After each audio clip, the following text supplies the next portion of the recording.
What's going on, everybody? Welcome back to another video here on the channel, and today I feel like we're kind of talking about these people clout chasing on the internet, but I don't know if it's like clout chase day or what it is. This situation here is quite messed up, man. I don't know how many of you actively use Twitter. I know a lot of people just avoid social media in general. I mean, I get YouTube, of course, is a social media, but I'm talking about your Facebooks, Twitters, Snapchats, and I mean, Twitter also has a reputation of just being particularly toxic and just bad to be on in the first place, so I know a lot of people avoid it, but if you were on Twitter over the last few days, there's a pretty good chance that you ended up seeing a hashtag and a, I guess, social movement that kind of went viral here in the United States, turned global, actually, but I first became aware of this literally right as this whole situation was kind of unfolding, so I was a little bit late to the party. When I say, of course, the situation unfolding, I'm talking about like when it was kind of starting to come out that it was fake and whatnot, and people were, I guess, building that whole part of it all up, but over on Twitter over the last few days, hashtag FindSai went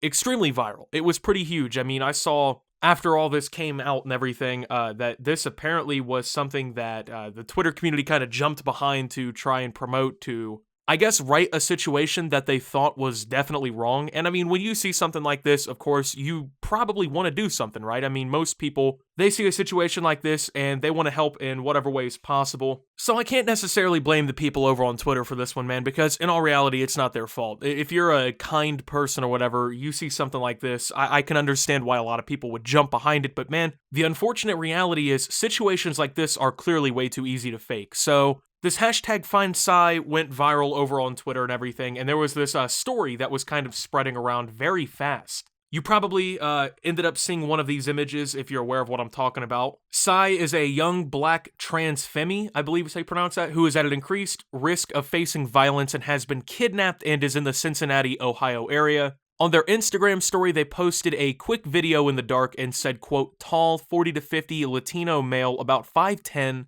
please, I'm in Cincinnati, Ohio. I'm in the basement. He could be back any second. Please help. Police aren't doing enough. Keep using and spreading the hashtag and keep putting pressure on police to prioritize getting them to safety. Hashtag FindSai.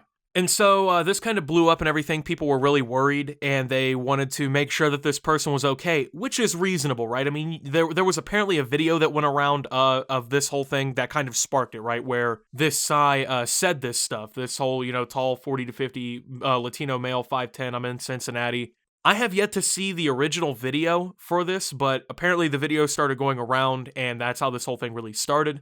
And of course, people freaked out because, I mean, honestly, when you see a video like that on social media, right, your instinct is to be kind of worried, right, is to be concerned. Someone gets on there and says they've been kidnapped, the person could be back at any time, they need help, they're in this location, they've got a description of the person who supposedly kidnapped them. So a lot of people ended up worrying, and this turned into a massive social media movement. There were people who were working tirelessly online, sharing resources, spreading the story, trying to do whatever they felt that they could to get this person to safety, get them out of being kidnapped. And unfortunately, it turns out that this whole situation was actually faked. So while the little video or whatever that was supposedly circulating claimed that they were like locked up in this basement in Cincinnati or whatever, right? It turns out that the video was actually faked and was recorded in their roommate's closet at their apartment. And this was all done for a quick buck and some quick attention on the internet, which is absolutely disgusting, Unconfirmed things that I'm seeing when I'm looking through all this, I'm trying to do a little bit more research into this whole thing and understand a little bit more of what I'm trying to talk about here. Apparently, a GoFundMe for this person ended up raising well over $40,000.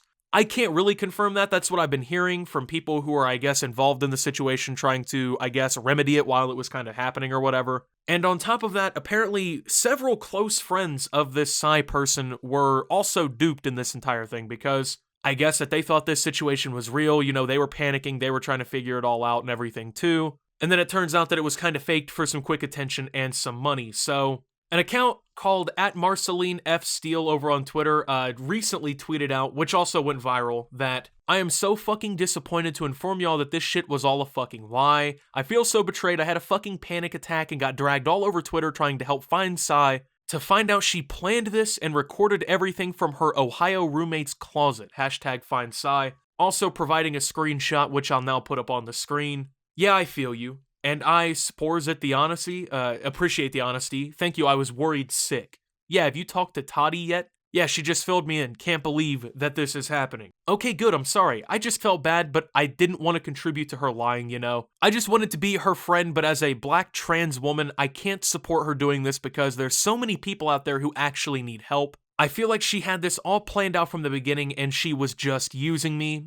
Either way, it was all for attention, and money is the sad part. Now, this is apparently, according to the text, a close friend of this Psy person who ended up faking this entire situation, claiming that it was for money, clout, attention on the internet, basically saying that it was all faked, it was all, you know, just a bunch of bullshit, right? Like, this never really was a situation that should have gotten to the point that it did. And the countless people on Twitter who spent even a few minutes, if not hours, trying to get this person to safety by sharing information, sharing resources, they were all kind of lied to and duped, made to believe that this person was in severe distress, right? Like in a bad situation, when in all reality, it was literally for just money and attention. Now, they go on to continue here with, the girl in Ohio is innocent and had no part in this shit. This is fucked up. I'm beyond livid. All this suffering for a selfish act. So many fucking people are traumatized from this situation. Like, what the fuck? I can't believe someone I called my friend did something so monstrous. I'm happy she's safe and alive, but this is fucked up. Now, I mean, I think it would be bad enough, right, if this was, like, you know, not somebody who's trans and whatnot, but to kind of abuse that community in order to get yourself some attention, I think is especially fucked up, right? Because a lot of people from all different communities jumped to her support to try and get her to safety because they realized that as being a transgender person, right, there's the possibility that, like, some sick fuck was, like, just hateful and targeted this person based on that, right?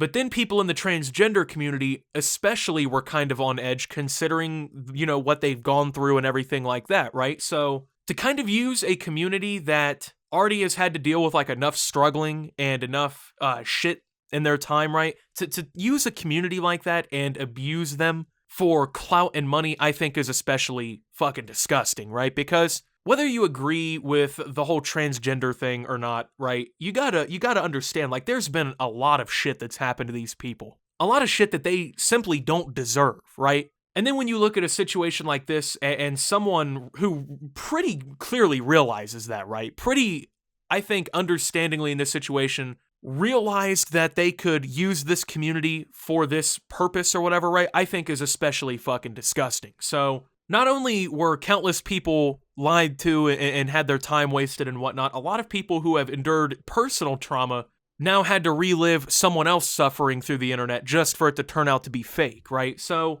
I think we should also consider the fact, right, that this seems to be something that people could potentially now use, unfortunately, to be like anti-transgender or transphobic, I should say.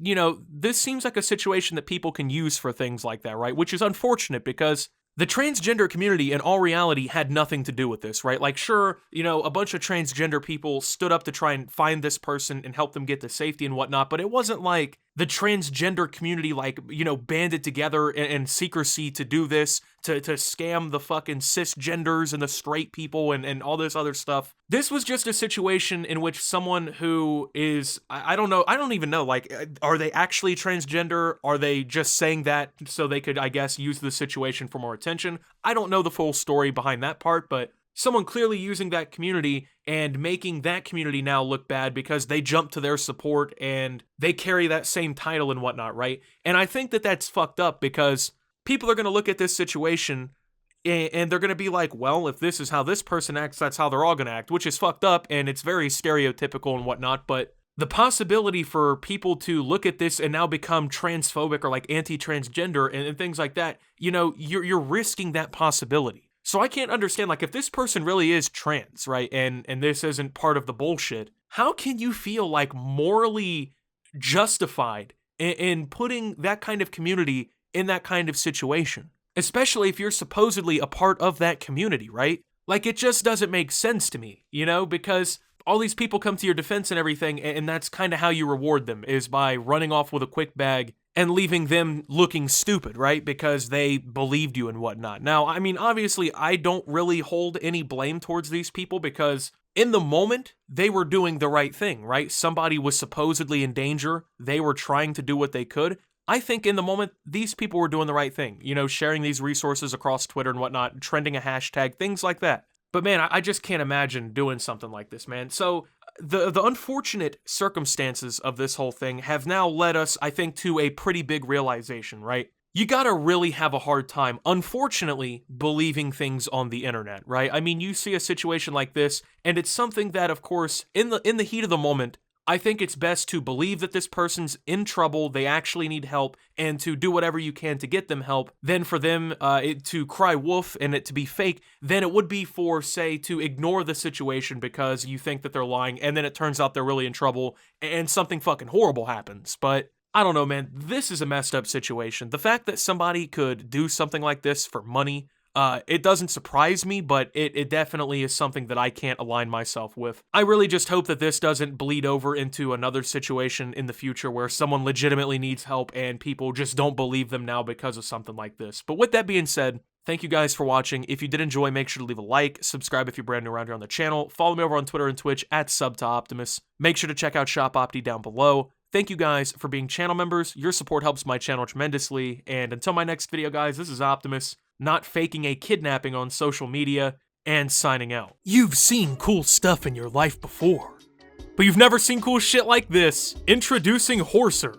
Are we sure what it is? Not really, but is it interesting? Absolutely. Optimus, what do all these luxury cars and videos of horses and nature have to do with Horser? They're specially crafted in that order to make you want to buy shit. To make you think to yourself, oh, this Horser brand represents luxury and wealth and nature, and I need that. So fulfill the advertisement's role and go buy it. Horser, keep it on you, or some shit like that.